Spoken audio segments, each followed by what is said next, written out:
ఒక రాష్ట్ర ముఖ్యమంత్రిగా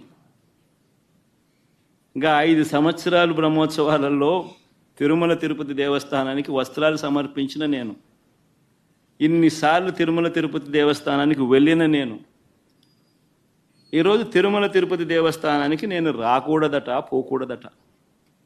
కారణం ఏమిటంటే నా మతమట. నేను అడుగుతా ఉన్నా, నా మతం ఏమిటి, నా మతం ఏమిటి అని అడుగుతా ఉన్నారు.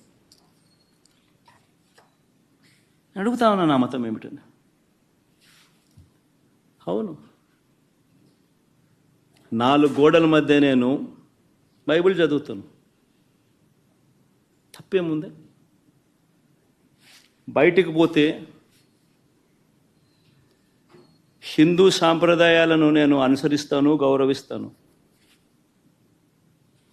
బయటికి పోతే ఇస్లాంను అనుసరిస్తాను, గౌరవిస్తాను.